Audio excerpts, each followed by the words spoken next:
ባሊና በኤልያስ መካከል ባለው ጓደኝነት እንዴት ይታያችኋል? ምን ይሰማችኋል? ቤተሰብ እውነት ለመናገር በዚህ ዘመን እንደዚህ አይነት ጓደኛ አለ?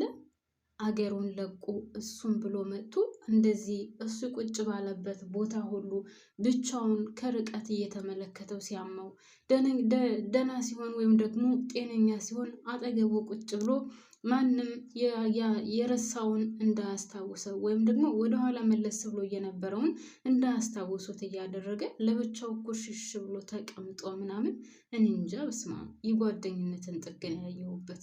እውነት ግን ትክክለኛ ጓደኛውን እንደዚህ ልክ እንደ አሊ አይነት ትክክለኛ ጓደኛ በዚህ ዘመን አለ? አይመስለኝም። እውነት አይመስለኝም። የተለየ ፍጡር ነው እውነት ለመናገር እኔ እንጃ። እንግዲህ ካያችሁ በዛሬው ፓርት ላይ እቺ የተንቀዠቀዠች ቀዥቃዣ ጽዮን መጥታለች። እስከ ዛሬ ጠፍታ መቼስ እሷ የገባችበት ነገር ካለ መቼውንም ቢሆን ሰላም እንደማይሆን ሁላችንም የምናውቀው ነው። ሰላም የኔ ምርጦች እንዴት ናችሁልኝ? ሰላም ናችሁ ወይ? በያላችሁበት ሰላማችሁ ይብዛ የኔ ቀኖች፣ የኔ መልካሞች። ላይክ፣ ሼር፣ ሰብስክራይብ እያደረጋችሁ ለምታበረታቱኝ እግዚአብሔር በያላችሁበት አቡ ሲሳዩን ብርክትክት አድርጎ ይስጣችሁ። አሁንም ለዚህ ቪዲዮ አዲስ የሆናችሁ ካላችሁ ላይክ እና ሰብስክራይብ እያደረጋችሁ ቤተሰብ ሁኑ።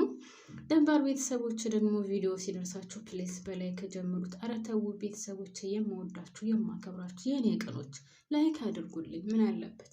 እናንተን የሚጎዳው ነገር የለም እኮ ቤተሰብ፣ ምንም አይቀንስም። ሰው ላይክ አድርጉልኝ። እይታ አለ ግን ላይክ የለም እና ማሮችዬ ላይክ አድርጉልኝ። ስወዳችሁ እና 10 ሺህ መግባት እፈልጋለሁ። ደግሞ ሰብስክራይቧንም አበረታቱኝ የኔ ማሮች ማለት ነው።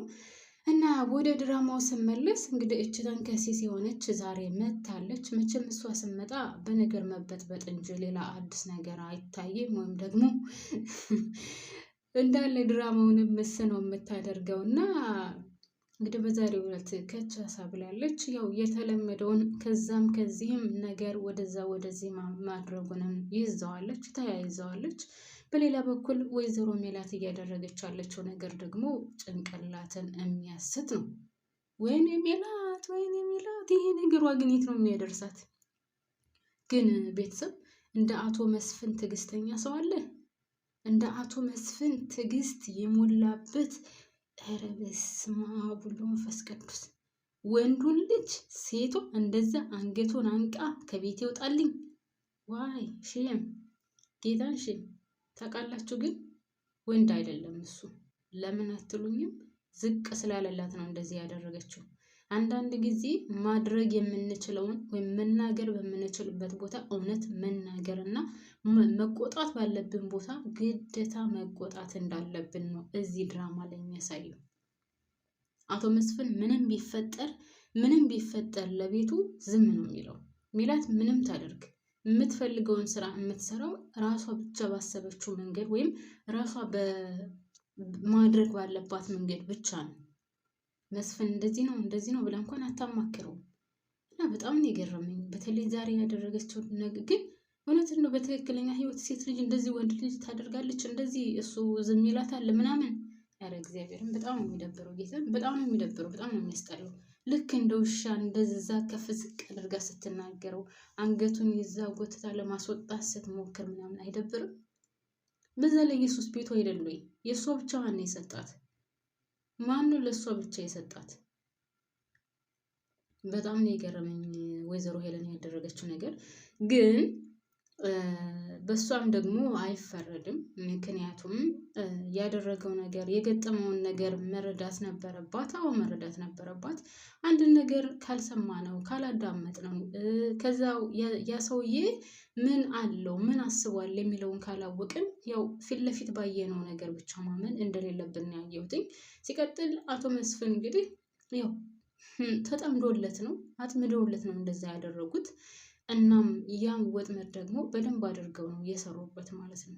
የሚያሳዝነው ነገር እሷ ራሱ በዛን ሰዓት ሄዳ የማታውቀው ነው ደግሞ በጧት ተነስታ መሄድ ያልነበረባትን ጧት ተነስታ ሄደች። እንደ አጋጣሚ ነው እንግዲህ ሁለቱ ቁጭ ብለው ሲጎራረሱ ተያዩ። አየቻቸው፣ አበደች። ማናት ምንድናት ብላ መረዳት ደግሞ ለምን እንደዚህ ያደረክ ብላ መጠየቅ ሲገባት እሷ ግን እንዳየች አመነች። ያው ማንኛውም ሰው ለነገሩ ያው እንደዚህ ሲሆን ወይም ደግሞ ከባለቤታችሁ ጋር ተጣልታችሁ ምናምን እሱን ይቅርታ ለማለት ወደ እሱ ስትሄዱ ሌላ ሴት ጋር ቁጭ ብሎ ምናምን ስታዩት ያስደነግጣል። ነገሩ በጊዜው ያስደነግጣል። ግን ላስረዳሽ ሲላትና የተፈጠረውን ነገር መስማት ነበረባት። እሷ ደግሞ አባቴ ይሞት በቃ አይቻለሁ ነው። አንዳንድ ጊዜ እኮ አይንም ይሳሳታል።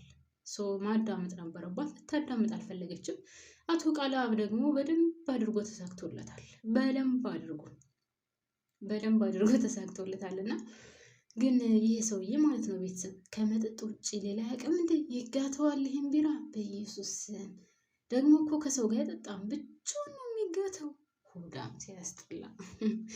እና ወደ ቤተሰቦች እንግዲህ ወይዘሮ ሜላት እናቷንም ቢሆን ከእናቷ ጋርም ቢሆን ልትስማማ አልቻለችም። ያው በዛሬው ዕለት ወይዘሮ አስቴርም ብትሆን ለሜላት ብዙም ፊት አልሰጠቻትም። ተናድጃለሁ እኮ ምናምን ስትላት ጥሩ ቦታ ወይም ደግሞ ጥሩ ጊዜ አልሰጠቻትም።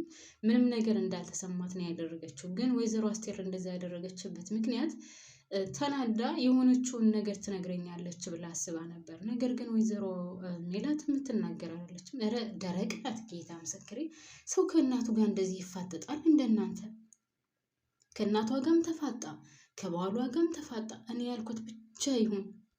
እናቷንም ቢሆን እናቷ በነገራችን ላይ ወይዘሮ አስቴርን ብትሆን እኮ ተይ ይህ ነገር አይጠቅምሽም እባክሽን እያለቻት የማትሰማ ስለሆነ ነው ለእሷ ምንም ቦታ የሌላት እና ከእሷ ጋር ብዙም አይስማሙት።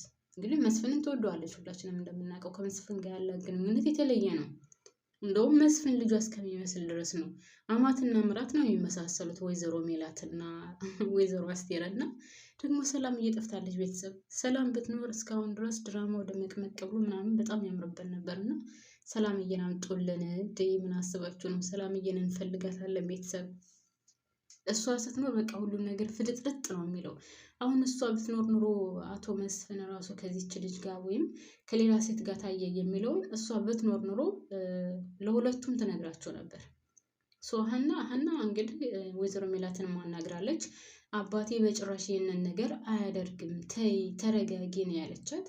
ግን እንደዛም ቢሆን አቶ መስፍንንም ጠይቀዋለች። አቶ መስፍንንም ብትጠይቀውም ያን ያክል አይደለም። ብቻ አቶ መስፍንም አስረድቷታል ነገሩ እንዴት እንደተፈጠረ፣ ለምን እንደዛ እንደሆነ እና ግን ሰላም ብትሆን ደግሞ ከዚህ በላይ ነገሩ ገለጽ ለጽ ብሎ ይወራበት ነበር። ያም ሆነ ይህ እንግዲህ ሀና ሞክራለች ለማስረዳት፣ ከዛም ከዚህ ሞክራለች። ነገሩ ልክ አልነበረም።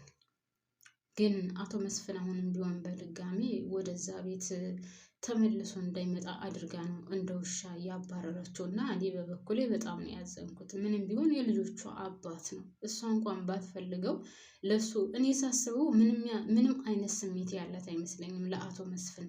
ታውቃላችሁ የሆነ ሰው እኮ ሰው በሀገራችን ሰውና ሰው ተጋሉ እኮ ሽማግሌ መጥቶ ያስታርቃል አይደል? የአባት ገዳይም ሆነ የልጅ ገዳይም ሆነ ብቻ ምንም ይሁን ተጋለው የሰው ደም ፈሶ ይታረቃሉ።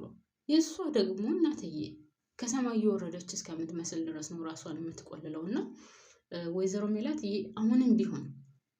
አሁንም ቢሆን በስህተት ነው እየሄደች ያለችው። ጭራሹንም ስለ ወይዘሮ ሜላት ስለ ባዩሽ አንስታ ባዩሽ እኮ ነግራኝ ነበረ እኔ የምፈልገው መስፍንን እንጂ አንቺንና ንብረትሽን አይደለም ብላ ነግራኝ ነበር ብላታለች። ኦኬ ከዛ በፊት የነበራቸውን ግንኙነት እሷ ራሷ አታውቅም እንዴ? የእሷ ጓደኛ ሆና መስሎኝ መስፍን የወደዳት። መጀመሪያ እኮ መስፍንና ወይዘሮ ባዩሽ ናቸው አብረው የነበሩት አይደል ቤተሰብ።